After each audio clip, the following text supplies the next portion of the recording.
भारत माता की जय। वंदे आ संस्थाना वड़ा एटले आचार्य साहेब, राजा साहेब તેમજ આ શાળાને સારી રીતે સંચાલન ચાલે એ માટે ગુરુજનો અને જેના થકી શાળા છે એ ખૂબ જ રૂડી, સુંદર, રળિયામણી લાગે એવા મારા વહાલા બાળકો તેમજ આ શાળાનો કેવો હોય તો આધાર, ટેકો, સ્તંભ એવા ગામમાંથી પધારેલા વડીલો, બહેનો, યુવાન મિત્રોનું હાર્દિક સ્વાગત કરું છું। હવે આજના પ્રસંગ અનુરૂપ મારે બે શબ્દો કહેવા છે તો શ્રી ગઢ પ્રાથમિક શાળા સાથે પરિવારની ભાવનાથી જોડાઈને રહ્યા છો, બરાબર, અને ખૂબ જ સુંદર મજાનું શિક્ષણ પ્રાપ્ત કરીને અભ્યાસ પૂર્ણ કરીને ધોરણ 8ના બાળકો વિદાય લઈ રહ્યા છે, બરાબર। ત્યારે શ્રી ગઢ પ્રાથમિક શાળા પરિવાર વીરાની લાગણી અનુભવે છે। તેની સાથે સાથે તેમની વિદાય લઈ રહ્યા છે તો તમે જુઓ છો કે કોઈ પણ વ્યક્તિ હોય કે તેની જગ્યાએથી બીજી કોઈ પણ જગ્યાએ જાય તો કંઈક નવી પ્રગતિ મેળવવા માટે જતા હોય છે, બરાબર, કંઈક નવા રસ્તા તરફ જઈ રહ્યા હોય છે, એટલે કંઈક નવી સિદ્ધિ હાંસલ કરવા માટે જતા હોય છે।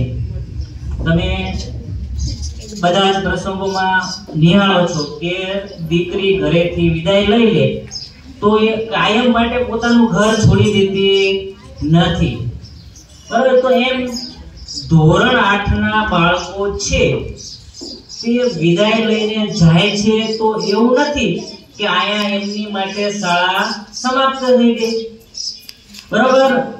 જે તમારી કર્મભૂમિ છે તે ક્યારેય પૂરી થતી નથી, બરાબર। એટલે તમારા આ શાળા સાથે સંબંધો છે એ કાયમને માટે જોડાયેલા જ રહે છે, બરાબર, ક્યારેય પૂરા થતા નથી। એટલે અહીંથી તમે જાઓ તો તમારે હર હંમેશ તમારી આ શાળા છે એવું જ માનીને જવાનું છે। અહીંથી નવા રસ્તા તરફ તમે જાઓ છો, બરાબર, નવી પ્રગતિ તરફ જઈ રહ્યા છો તો આ શાળા સાથે તમારા સંબંધો છે એ જોડાઈ રહે અને તમારી માતૃશાળાને તમે કંઈક નવી પ્રગતિ તરફ લઈ જાઓ એવા તમારા વિચારો હોવા જોઈએ। બીજું છે કે તમારા ગુરુજનોએ તમને છે એ 8 વર્ષ દરમિયાન જેમ તમે આ શાળા પરિસરમાં મેદાનમાં જે વૃક્ષો જોઈ રહ્યા છો એને તમે જેમ નાનેથી મોટા કર્યા, ખૂબ પાણી પાયું, બરાબર, ખૂબ લીલાછમ રાખ્યા, એમાં બધા જ ગુરુજનોએ તમને આ શાળામાં ખૂબ પોતાના બાળકની માનીને જ, બરાબર, પોતાના જ છોડ માનીને ખૂબ સરસ મજાના ફૂલડા બનાવ્યા છે, બરાબર। તમે આ શાળામાં ખૂબ હસતા, ખેલતા, ગીતો ગાતા, રમતા, આ શાળાનું પરિસરને તમે કિલકિલાટ રાખ્યું છે, એટલે તમારી કિલકિલાટ છે, બરાબર, તમારો અવાજ છે એ આ શાળામાં હંમેશા ગુંજતો રહેશે। તમને તમારા આદરણીય શિક્ષકશ્રીએ ખૂબ જ સારા સંસ્કારોનું સિંચન કર્યું છે।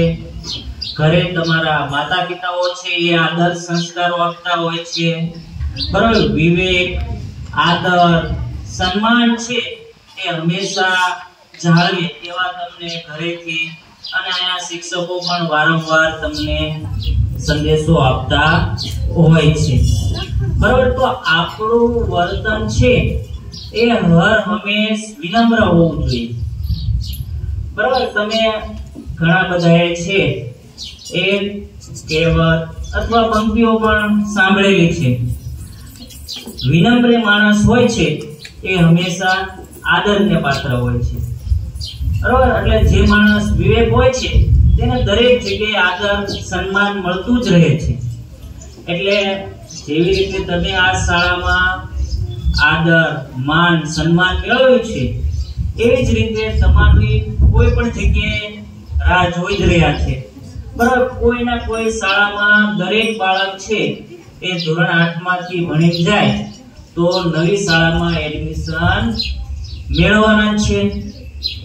તો જેવી જ રીતે તમે તમારું કારકિર્દી 1 થી 8 ધોરણ આ શાળામાં જેવી રીતે બધાને તમે ઉપયોગી થયા હતો શાળાને, બરાબર, એવી જ રીતે જે શાળામાં જાઓ છો ત્યાં તમારા કામથી તમારા પરિશ્રમથી તમે તે શાળાને સુગંધિત બનાવજો, બરાબર, તેને ઉછળ કરજો. બીજું કે તમારા સપનો, તમારા માતા પિતાના સપના, તમારા શિક્ષકોના સપના છે એ પૂરા કરવા માટે ક્યારેય પીછેહટ કરતા નહીં, બરાબર. ક્યારેય અસફળતા મળે તો ક્યારેય નિરાશ થવું નહીં. એ અસફળતામાં જ આપણી સફળતાનું રહસ્ય છે એ છુપાયેલું હોય છે, બરાબર. એટલે ક્યારે પાછું પડવું નહીં. સ્વામી વિવેકાનંદે પણ કહ્યું છે કે અસફળતાનું મુખ્ય કારણ શું છે? તો આપણા અધૂરા પ્રયાસોનું પરિણામ છે. એટલે ક્યારે નિષ્ફળતા મળે તો ડરવું નહીં, પાછું પોતાને માટે ઓલ ઇઝ વેલ એમ કહીને આગળ વધતું રહેવું.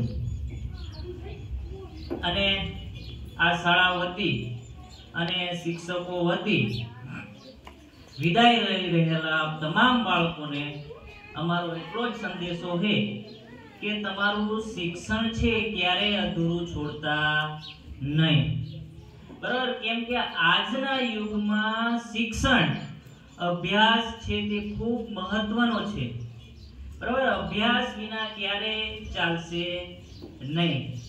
ઘણા બધા તમને કદાચ ગામમાં બેઠા હોય, ઓટે બેઠા હોય, બરાબર, તો તમારી મજાક મસ્તી કરતા હોય, એવા વાક્યો પણ ઉચ્ચારતા હોય, બરાબર, કે જેથી તમારું શિક્ષણ છૂટે, તમારી પીછેહટ કરવા માટે.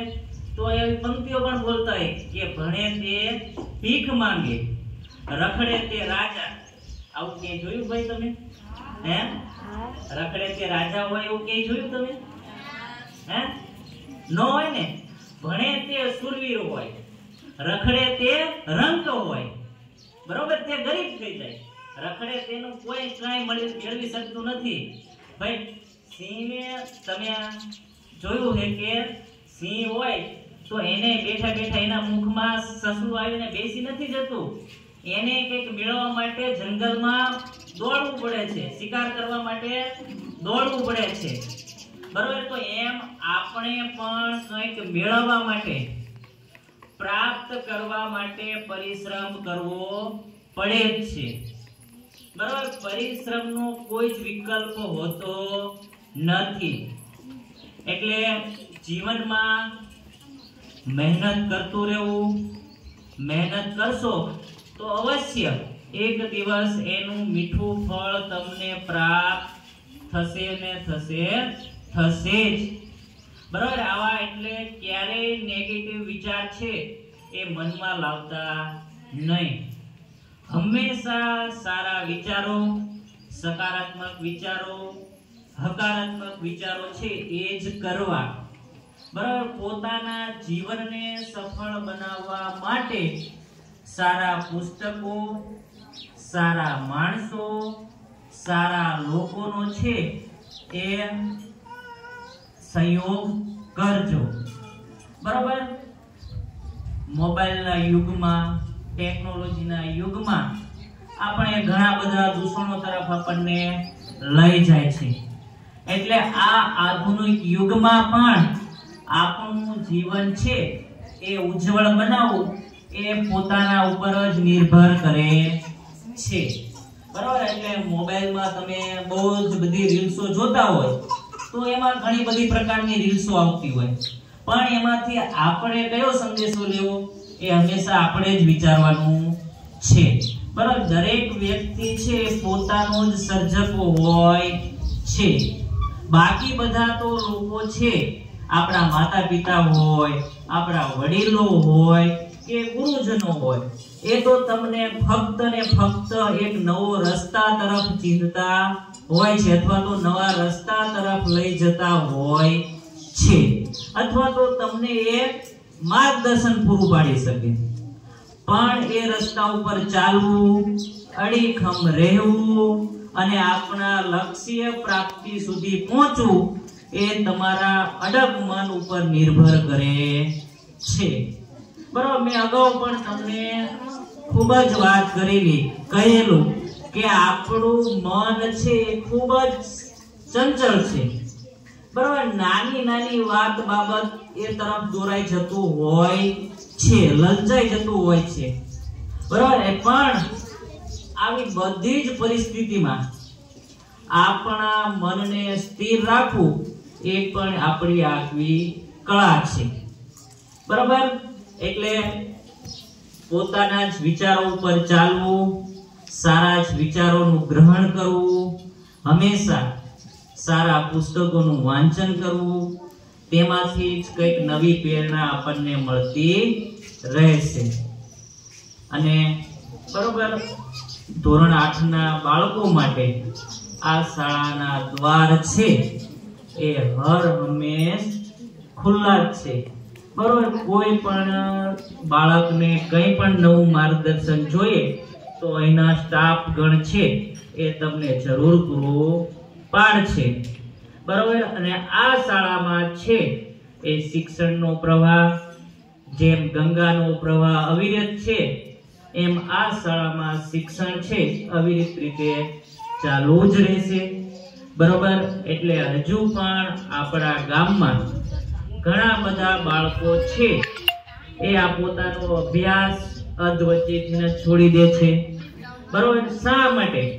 તો કે આપણને આપણા ગામમાં ઘરે કે આપણી સાથે બેઠા મિત્રો કે ઓટે બેઠતા વડીલો છે એનું આપણને હજુ પૂરેપૂરું માર્ગદર્શન મળતું નથી. જ્યારે ગામમાં વડીલો, તેના માતા પિતા અને બાળકો પોતાના મિત્રો સાથે બેસે છે, એ જ્યારે શિક્ષણની વાતો કરશે ને તો છે બાળકોની પ્રગતિ થતી રહેશે. બરાબર? આપણી પાસે ગપાટા મારવાનો તો સમય ઘણો હોય, મારી અને તમારી પાસે ઓટે બેસીને, પણ પોતાના બાળકને અવળી દિશામાં ના દોરાઈ જાય, બરાબર, ખરાબ મિત્રોની સોબત ના થઈ જાય, બરાબર, અને પોતાનું ભણતર છે એમનામ ચાલુ રાખે. અને જ્યારે ગામમાં બધા શિક્ષણની વાતો કરતા થશે ને ત્યારે ગામની પ્રગતિ છે એ આપોઆપ થઈ જશે. ત્યારે ગામના વિકાસને કોઈ રોકી શકશે નહીં.